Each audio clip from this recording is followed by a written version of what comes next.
गोवा के दो बच्चों को 240 क्वेश्चंस का वो भरवाया गया है क्योंकि वो जंतर मंतर पे दिखाई दिए थे और उनसे ये पूछा जा रहा है कि उनकी व्हाट्सएप ग्रुप्स में है, इंस्टाग्राम पे उनकी आईडी क्या है, उन्होंने क्या पोस्ट किया है, उनके मोबाइल में क्या वीडियोस हैं, तमाम तरह के बहुत सारे सवाल इस तरह के पूछे जा रहे हैं। तो ये क्या है भाई? अभी पटना से खबर है कि वहां वहां तो सबसे पहले जिस दिन हल्ला मचा कि कुछ हो नहीं रहा है, उसी दिन शाम को गवर्नमेंट ने सरकारी आदेश जारी कर दिया कि सारे लोग छोड़ दिए जाएंगे। लेकिन कल की खबर है, आज अखबार में है कि एक माँ अपने बच्चे के लिए, 20 साल का बच्चा है, वो बेऊर जेल में बंद है, वो जेल के बाहर खड़ी है, छोड़ा ही नहीं गया है। ऐसे कितने लोग हैं दिल्ली में? दिल्ली पुलिस ने एक्स को चिट्ठी लिख करके उन अकाउंट्स के बारे में जानकारी मांगी है जिन लोगों ने उस दिन 20 जुलाई को और उसके आसपास एक दो दिन के आसपास जिन्होंने प्राइम मिनिस्टर पर सवाल पूछते हुए पोस्ट लिखी। हुआ क्या, अमित शाह को लेकर के एक पूरा एक ऑप्टिक्स पूरी क्रिएट की गई और वो पॉलिटिक्स नहीं थी जो अमित शाह करते थे, वो पॉलिटिक्स नहीं है, वो डर है, डर पैदा करना। और जब रियल पॉलिटिक्स से सामना हुआ है तो अमित शाह की कलई खुलती चली जा रही है। आप ये देखिए, उनकी कोई चीज चल नहीं रही है। हाय दोस्तों, मैं अफसर अहमद हूं और आप देख रहे हैं मेरा चैनल अफसर ऑफिशियल्स। दोस्तों, हम आज की बात में एक खास प्रोग्राम में बातचीत करेंगे छात्र आंदोलन के बारे में, सीजेपी के बारे में और उस वादे के बारे में जो 25 जुलाई को जेपी नड्डा और सीजेपी के बीच में हुआ था कि कोई एफआईआर नहीं होगा, कोई विंडिक्टिव एक्शन नहीं होगा। लेकिन उसके बाद जो घटा है वो बड़ा हैरान करने वाला है और ऐसे आसार दिख रहे हैं कि ये जो जंतर मंतर है वो आपका पार्ट 2 में जाने वाला है।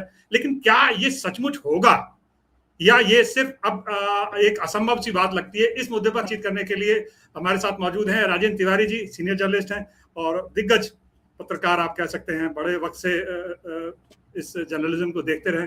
सर, आपका प्रोग्राम में बहुत बहुत स्वागत है। Thank you. Rajendra ji, CJP से एक वादा हुआ था 25 जुलाई को। अब हम देखते हैं कि कहते हैं गंगा में बहुत पानी बह चुका है, सब कुछ उलट पुलट नजर आ रहा है। अब आप इस पूरे परिदृश्य को किस तरह से देखते हैं? नहीं, देखिए, जो जो बात सीजेपी के लोगों ने बताई थी बातचीत के बाद कि उनके साथ क्या कमिट किया है गवर्नमेंट ने जेपी नड्डा के जरिए, उनमें से कोई चीज होती हुई दिख नहीं रही सिवाय इसके कि एक इस्तीफा हो गया। लेकिन उस इस्तीफे को भी अगर आप देखें तो अगले दिन पार्लियामेंट में जिस तरह से उनको मुकुट पहनाया गया, धर्मेंद्र प्रधान को शॉल उड़ाई गई, उससे तो ये लगा कि भाई धर्मेंद्र प्रधान कोई बड़ी लड़ाई जीत करके आ रहे हैं भारतीय जनता पार्टी के लिए। और उनको कतई इस बात का मलाल तो कहीं ना पार्टी को दिखा ना धर्मेंद्र प्रधान को कि उनके चलते इतने सारे स्टूडेंट्स का भविष्य दांव पर लगा। 20 से ज्यादा स्टूडेंट्स को अपना जीवन समाप्त करना पड़ा। इसका कहीं कोई मलाल दिख ही नहीं रहा था। और उसके बाद जो चीजें हुई, आप देखिए कि जो बात थी वो तो ये था कि शिक्षा व्यवस्था को ठीक करना। लीक का मामला सिर्फ नहीं था, जो एक आंदोलन जो खड़ा हो रहा था वो शिक्षा व्यवस्था को लेकर के था। आप सिर्फ एक प्राइम मिनिस्टर ने रील बनाई और उसमें बताया कि हम एक संशोधन विधेयक ला रहे हैं, हम एक टास्क फोर्स बना रहे हैं। पिछली टास्क फोर्स बनी, उसका कोई मतलब ही नहीं, जो क्या नाम था, के राधाकृष्णन के अध्यक्षता में बनी थी जी। अब एक बड़ा नाम और ले आए और उनमें बहुत सारे बड़े बड़े नाम लगा दिए। तो एक तरह से ये गवर्नमेंट, इसको लग रहा था कि हम इस आंदोलन को समाप्त कर चुके हैं, जो कुछ भी उन्होंने बोला उसके जरिए अब जो है आगे बढ़ जाएंगे और जवाबदेही के सवाल खत्म हो जाएंगे। लेकिन प्रॉब्लम यह है, जवाबदेही के सवाल पीछा छोड़ नहीं रहे। कल जो राहुल गांधी की प्रेस कॉन्फ्रेंस थी, वो प्रेस कॉन्फ्रेंस वो क्या थी? वो तो जवाबदेही थी और कुछ था ही नहीं। भाई आप जवाब क्यों नहीं दे रहे हो? जिम्मेदार कौन है इसके लिए? तो दरअसल चीजें जहां पर आ रही हैं, इसके अलावा आप देखिए, गोवा के दो बच्चों को 240 क्वेश्चंस का वो भरवाया गया है क्योंकि वो जंतर मंतर पे दिखाई दिए थे और उनसे ये पूछा जा रहा है कि उनकी व्हाट्सएप ग्रुप्स में है, इंस्टाग्राम पे उनकी आईडी क्या है, उन्होंने क्या पोस्ट किया है, उनके मोबाइल में क्या वीडियोस हैं, तमाम तरह के बहुत सारे सवाल इस तरह के पूछे जा रहे हैं। तो ये क्या है भाई? अभी पटना से खबर है कि वहां तो सबसे पहले जिस दिन हल्ला मचा कि कुछ हो नहीं रहा है, उसी दिन शाम को गवर्नमेंट ने सरकारी आदेश जारी कर दिया कि सारे लोग छोड़ दिए जाएंगे। लेकिन कल की खबर है, आज अखबार में है कि एक माँ अपने बच्चे के लिए, 20 साल का बच्चा है, वो बेऊर जेल में बंद है, वो जेल के बाहर खड़ी है, छोड़ा ही नहीं गया है। जी। ऐसे कितने लोग हैं दिल्ली में। दिल्ली पुलिस ने एक्स को चिट्ठी लिख करके उन अकाउंट्स के बारे में जानकारी मांगी है जिन लोगों ने उस दिन 20 जुलाई को और उसके आसपास 1-2 दिन के आसपास जिन्होंने प्राइम मिनिस्टर पर सवाल पूछते हुए पोस्ट लिखी है, उन पोस्ट को हटाने की बात कही है। तो चीजें तो सब उस तरह चल रही। और ये चीजें, प्रॉब्लम क्या है? प्रॉब्लम ये है कि कम्युनिकेशन के तरीके बदल चुके हैं, पीढ़ी शिफ्ट हो गई है। जेनजी जो है, हम तो इसे जनरेशन शिफ्ट की बात मानते हैं। हम लोगों वाली पीढ़ी या हमसे बाद वाली जो मिलेनियल जिसे बोलते हैं, ये लोग थोड़ा बीच बीच वाले थे जो व्हाट्सएप से मेस्मराइज थे, व्हाट्सएप से चलते थे, फेसबुक से चलते थे, और जो लोग कंटेंट डालते हैं उस कंटेंट को एंजॉय करते थे। ये पीढ़ी उतने से नहीं चल रही है। ये पीढ़ी इंस्टाग्राम वाली है, ये पीढ़ी रेडिट वाली है। ये पीढ़ी तो आप जो कुछ डालते हो उसे अपने कंज्यूम करने की जगह उसे एक तरह से उसका मजाक बना करके अपना कमेंट लगा के और मार्केट में छोड़ देती है। प्राइम मिनिस्टर ने जो रील बनाई, उन रील्स का क्या हुआ? तो बहुत नहीं बने। है क्या कि गवर्नमेंट जो कुछ भी करती जा रही, गवर्नमेंट जो जिस तरह से पहले काम करती रही है 2014 के बाद से, और उसमें काफी हद तक सफल रही थी, उसे लगता है कि वही जो उनका काम करने का तरीका है वो काम आएगा, और वो उस पर चल रहे हैं। आप देखिए पार्लियामेंट में एक तरफ लोगों को पैलेट लगी हैं, डॉक्टर्स की रिपोर्ट है, दूसरी तरफ मिनिस्टर कह रहा हो कि नहीं कोई गोली नहीं चली है, सिर्फ आंसू गैस छोड़ा गया है। मतलब हमारा अनुभव को आप पार्लियामेंट में नकार रहे हो। मैं भुक्तभोगी हूं, आप पार्लियामेंट में नकार रहे हो। और भी देखिए, राज्यसभा में दूसरे मिनिस्टर जेपी नड्डा जो वहां के वो हैं, वो कह रहे हैं साहब जिन लोगों को राजनीति करनी है इस तरह की स्थितियों के लिए तैयार रहना चाहिए उनको। उनका बयान ये है। दिल्ली पुलिस उन लोगों की लिस्ट जारी कर रही है, कितने लोग इसमें थे जिन पर पहले से आपराधिक मामले चल रहे हैं। तो आप बताना क्या चाहते हो? क्या कम्युनिकेट कर रहे हो लोगों को? और ये सारी चीजें अफसर जी कहीं ना कहीं उस आंदोलन को शांत करने की जगह ये गवर्नमेंट उस आंदोलन को भड़का रही है, चीजें भड़कती जा रही हैं। और इसमें ऐसा नहीं था कि एक कोई ऑर्गेनाइजेशन था, कोई पार्टी थी, वो पार्टी चीजों को वापस ले लेगी तो सब वापस हो जाएगी। ये बहुत डिसेंट्रलाइज किस्म का आंदोलन था, ये डिसेंट्रलाइज किस्म का आंदोलन, इसमें कोई लीडर नहीं था जी। अगर मान लीजिए धर्मेंद्र प्रधान का इस्तीफा नहीं होता और दीपके ये कह देते कि साहब सब लोग घर चलते हैं, हमें आश्वासन मिल गया है, इस्तीफा दे देंगे बाद में, वो तो क्या सब लोग मान जाते? कोई मानने वाला नहीं, बिल्कुल नहीं। हाँ, ये किसी पॉलिटिकल पार्टी का होता तो लोग मानते भाई कि वो पॉलिटिकल पार्टी का कार्यकर्ता है अधिकतर, लेकिन इस तरह से डिसेंट्रलाइज था। ऐसे लोग, मैं ऐसे लोगों को जानता हूं जिनके बच्चे जो वहां बोले उनको छोड़ दीजिए, जिनके बच्चे टाइम निकाल करके 4 घंटे के लिए दिल्ली गए, काम करते हैं हैदराबाद में, काम करते हैं कोयम्बटूर में, कि 4 घंटे सुबह गए छुट्टी लेकर के एक दिन की और शाम को वापस आ गए, कि भाई अटेंडेंस अपनी होनी चाहिए। हमारी पीढ़ी में ये चीज नहीं थी कि अटेंडेंस होनी चाहिए। अच्छी जॉब कर रहे हैं राइट से तभी आ पा रहे हैं, तो उनको क्या चिंता, क्या करना उनको, लेकिन उनको लग रहा है कि उनकी जिम्मेदारी है। बिल्कुल बिल्कुल, आपने ठीक कहा। मैं खुद जो है फील्ड पर था जंतर मंतर पर, तो मुझे ये देख के बड़ी हैरानी हुई कि कई ऐसे लोगों से मैं मिला जो, एक तो बेंगलोर से एक लेडी आई थी, वर्किंग लेडी थी, तो मैंने जब बातचीत की तो मैं हैरान रह गया। उन्होंने कहा आना जरूरी है, ये बहुत बहुत इंपॉर्टेंट चीज है। मैं राजेंद्र जी समझना चाह रहा हूँ, ये जो बदलते हालात हैं उस पर आपको कहीं लग रहा है कि ये आंदोलन स्टेज 2 में चला जाएगा, जंतर मंतर जैसा आंदोलन दोबारा से स्टार्ट हो सकता है? क्या इसके आसार आपको दिखते हैं? बदले हालात में?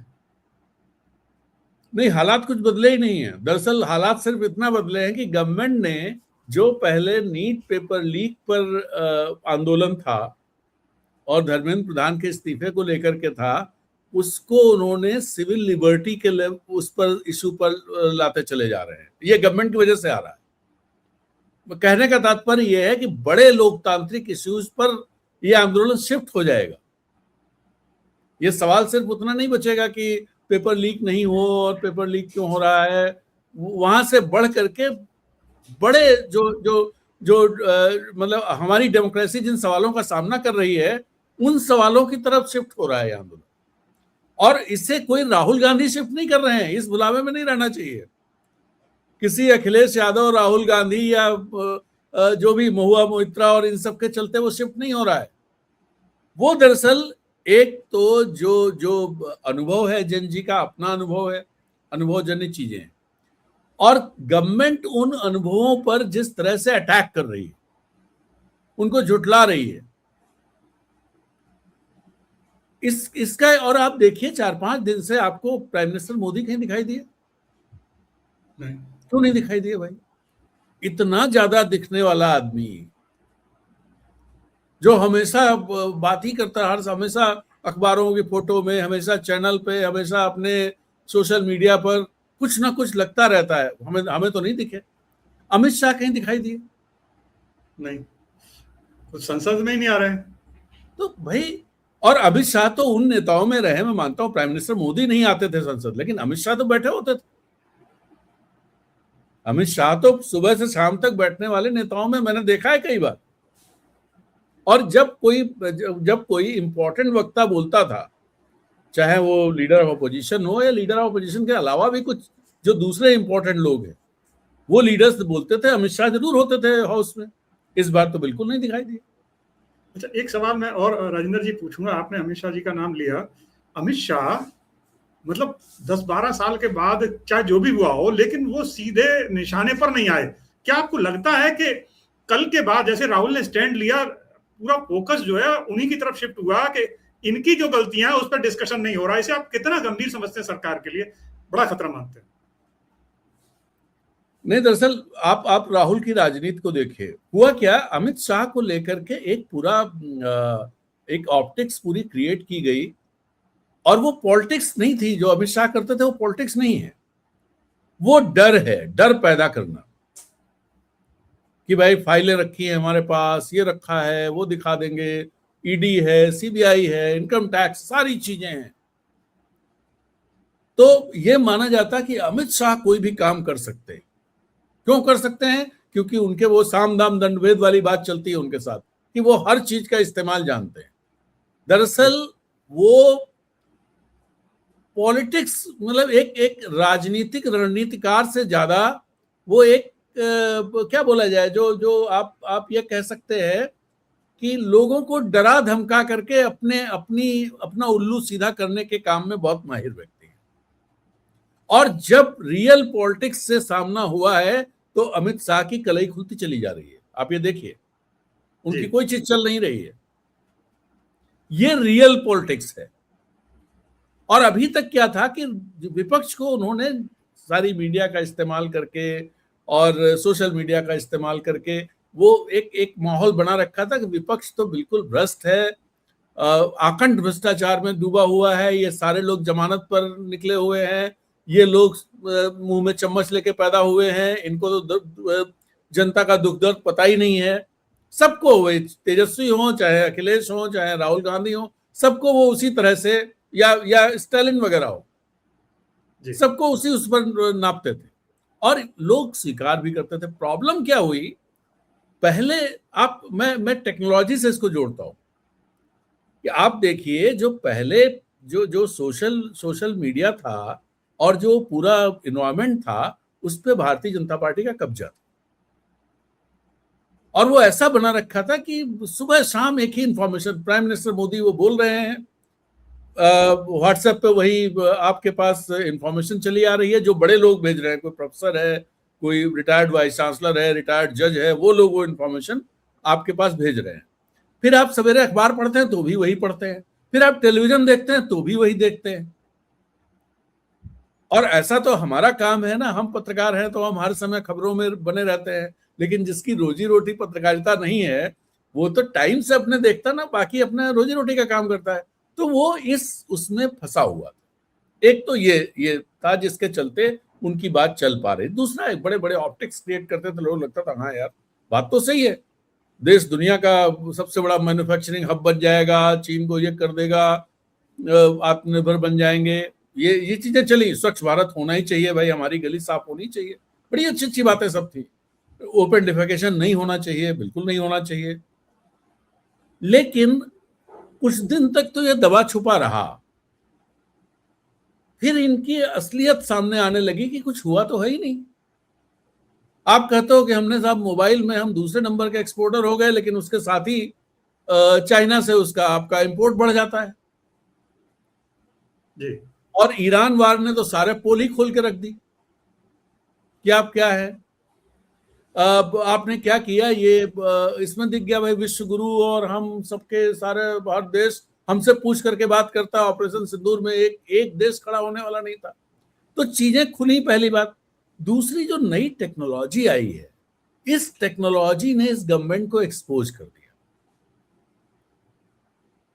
मतलब एक तो इंस्टाग्राम जैसी जो जो प्लेटफॉर्म्स हैं, वो जहां पर आप जो कंटेंट डालते हैं उस कंटेंट को कंज्यूम करने की जगह जो यूजर है वो उसको इस्तेमाल करके आगे फॉरवर्ड कर देता है अपने कमेंट के साथ।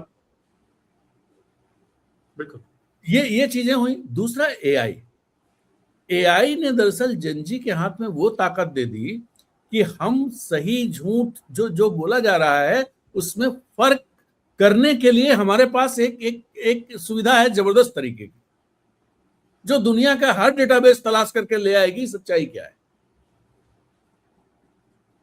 और उसका इम्पैक्ट मुझे लगा कि जिसके चलते प्राइम मिनिस्टर मोदी जो ऑप्टिक्स क्रिएट करते थे वो उस ऑप्टिक्स में छेद होने लगा।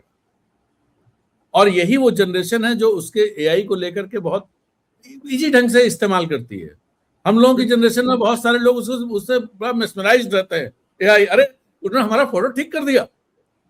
फोटो ठीक करने की टेक्निक नहीं है वो, ये समझ। लेकिन हमारी जनरेशन के लोग इसमें खुश रहते हैं, उसी में कि फोटो ठीक कर लिया, पुराना फोटो ठीक कर लिया, कुछ और बनवा लिया, फूल बनवा लिया, पत्ती बनवा ली, कार्ड वो करा लिया, इससे खुश रहते हैं। लेकिन वो जनरेशन जो जेनजी वाली है वो उसका अपने कैरियर के लिए इस्तेमाल करती है, अपने भविष्य के लिए इस्तेमाल करती है, अपने को एनरिच करने, अपनी स्किल्स बढ़ाने, इन सब के लिए इस्तेमाल करती है।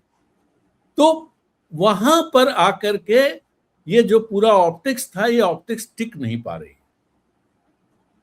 ये एक बड़ी वजह है, मुझे ये लगता है। बाकी स्थितियां हैं कि भाई इकोनॉमिक स्थिति अच्छी नहीं है, लोगों की इनकम नहीं बढ़ी है, बेरोजगारी है, ये सब चीजें हैं। और साथ में आप जो ऑप्टिक्स क्रिएट करते थे वो खड़ी नहीं हो पा रही।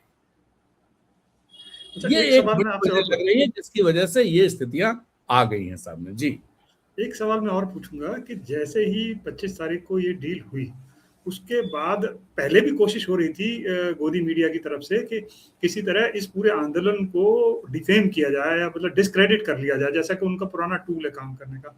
लेकिन हैरानी इस बात है, 25 तारीख के बाद सारे जितने भी गोदी एंकर हैं या ऐसे एंकर जिन पर आरोप लगता रहता है कि वो सरकार का पक्ष लेते ही हैं, चाहे सही हो या गलत, लेते जरूर हैं, उनको सडनली वो एक्टिव हुआ और एक ही तरह की लैंग्वेज में बात करना शुरू किया। क्या आपको लग रहा कि क्या हुआ होगा यार, सरकार ने क्या सोचा है? जो आपने शुरुआत में भी कहा कि बजाय उनसे संवाद करने के आप उन्हें डिस्क्रेडिट करने की कोशिश कर रहे हो, तो गोदी मीडिया का जो टूल उन्होंने इस्तेमाल किया, इसका ये कितना घातक हो सकता है भविष्य में आपकी नजर में? दरअसल जेन जी को एड्रेस करने के लिए ये सारे बहुत है ही नहीं वो वहां पर। इसके जरिए तो सिर्फ आपकी जो एग्जिस्टिंग फॉलोइंग है, जिसको कल राहुल गांधी अंधभक्त कह रहे थे, उस अंधभक्त को होल्ड करने का तरीका है। वो जनरेशन जी वहां पर है ही नहीं। मैं देखता हूं ना, अपने परिवार के बच्चों को देखता हूं, अखबार पढ़ते ही बंद पड़ा रहेगा अखबार।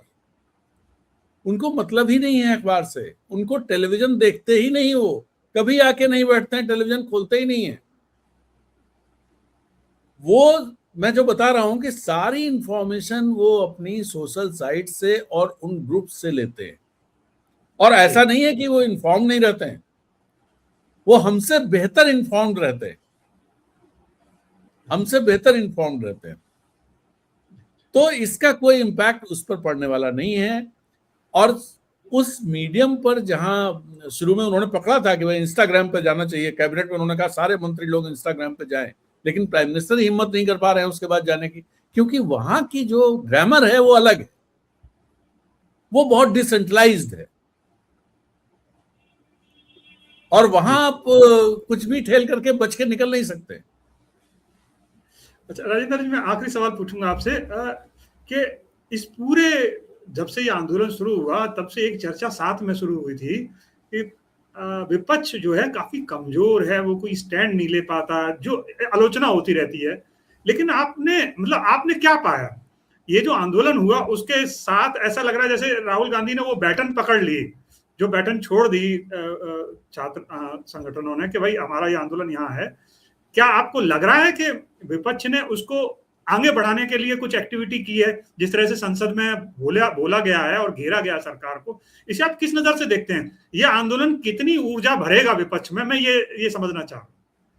नहीं, मैं दरअसल राहुल गांधी ने जो किया, ये जैसे वो प्राइम मिनिस्टर के आवास पे बैठ गए थे उस दिन, अगले दिन गांधी स्मृति पे पहुंचे या इंडिया गेट जाने वाले थे, कल जिस तरह से पार्लियामेंट में उन्होंने भाषण किया और उसके बाद उनको भाषण नहीं करने दिया गया तो शाम को प्रेस कॉन्फ्रेंस की, मैं ये समझता हूं कि राहुल गांधी बहुत ही राहुल गांधी दरअसल लीडरशिप लेने के फेर में नहीं है। अगर वो इसमें होते तो दिक्कत हो जाती। वो दरअसल स्टूडेंट्स के इश्यूज को लेकर के वो कह रहे हैं कि हम आपको हर तरह का सपोर्ट देंगे, हम दे रहे हैं सपोर्ट आपको। उनकी तरफ से ये आश्वासन है, और जो उनके एक्शंस में भी दिखता है, तो सिर्फ आश्वासन नहीं है, वो एक तरह से सिक्योरिटी अम्ब्रेला दे रहे हैं इस आंदोलन को। आंदोलन लीड नहीं कर रहे हैं, आंदोलन को आगे नहीं बढ़ा रहे हैं। छात्रों ने पैलेट खाई, वो सवाल पूछ रहे हैं कि पैलेट चलाने का आदेश किसने दिया, कौन जिम्मेदार है इसके लिए? खाई वो पैलेट छात्रों ने, राहुल गांधी वहां नहीं गए थे। जो भी इस तरह की चीज, जो बच्चियों के साथ दुर्व्यवहार हुआ, राहुल गांधी उसे पार्लियामेंट की चौखट पे ले जा रहे हैं, उसे प्राइम मिनिस्टर की चौखट पे ले जा रहे हैं, जवाबदेही का सवाल बना रहे हैं। यानी एक तरह से पॉलिटिकल सिक्योरिटी इस आंदोलन को दे रहे हैं, जिसमें इस आंदोलन को गवर्नमेंट, खास तौर पर भारतीय जनता पार्टी, अपने जो उसके पास ताकत है उससे बिखेर ना पाए, बिखेर ना दे। इस रोल में मैं राहुल गांधी को देखता हूं, और राहुल गांधी इसमें अभी तक सफल है, अभी तक सफल है इसमें। आंदोलन तो छात्रों को ही करना है। अगर ये चीज राहुल गांधी अपने हाथ में ले लेंगे तो गवर्नमेंट के लिए बहुत आसान हो जाएगा, बहुत आसान हो जाएगा। और यहीं पर मेरा मानना है, जो बरसों तक इस बात को ये गवर्नमेंट एस्टैब्लिश करती रही कि राहुल गांधी तो मूर्ख है, राहुल गांधी को कुछ आता नहीं है, पप्पू है, राजनीति नहीं आती है, वो तो जहां चले जाए वहां भारतीय जनता पार्टी को प्रचार करने की जरूरत ही नहीं, वो जीत जाएंगे, ये प्रचार होता रहा है। लेकिन अब राहुल गांधी ने यह साबित कर दिया है कि नहीं, वो सिर्फ प्रचार था। और चूंकि आपके पास ढेर सारे इस तरह की चीजें थी जिनके चलते आप ये स्टैब्लिश कर लेते थे, आज जब उन चीजों का भंडाफोड़ हो गया है, तो आप देखिए कि राहुल गांधी की पॉलिटिक्स के सामने पूरी भारतीय जनता पार्टी परेशान है, खलबली है भारतीय जनता पार्टी में। जो चीज शुरू हुई थी धर्मेंद्र प्रधान से, आज इस सरकार की नट्टी यानी गला जिसे कहते हैं, गले तक राहुल गांधी का हाथ पहुंच गया है। और अमित शाह पर हाथ डालने का मतलब क्या हुआ? हाथ डालने का मतलब अमित शाह को निशाना बनाने का मतलब। अगर जैसे जैसे वो घेरा कसेगा, वैसे वैसे ये सरकार मुश्किल इसकी बढ़ती चली जाएगी। और अमित शाह के जाने का मतलब है सरकार का भरभरा जाना। सरकार में कुछ है ही नहीं, अमित शाह हैं और मोदी हैं, बस चेहरा मोदी हैं और सारी चीजें मैनेज करने वाला आदमी अमित शाह। जी जी जी। तो दोस्तों, आपने राजेंद्र जी को सुना, और एक चीज जो हमें समझनी चाहिए, जो बातचीत से सार निकलता है कि सरकार जो पुराने टूल इस्तेमाल कर रही है बच्चों पर काम नहीं आएंगे। राजेंद्र जी ने जो बड़ा अच्छे से इस बात को एलाबोरेट किया कि बच्चों पर काम नहीं आएंगे, भ्रम में है, सरकार मुश्किल में है। तो दोस्तों आज ये चर्चा यहीं तक। राजेंद्र जी आपका बहुत बहुत धन्यवाद इस प्रोग्राम में आने के लिए। दोस्तों ये चर्चा यहीं तक। नेक्स्ट एपिसोड में किसी नई शख्सियत के साथ फिर मिलेंगे, तब तक के लिए नमस्कार, आदाब।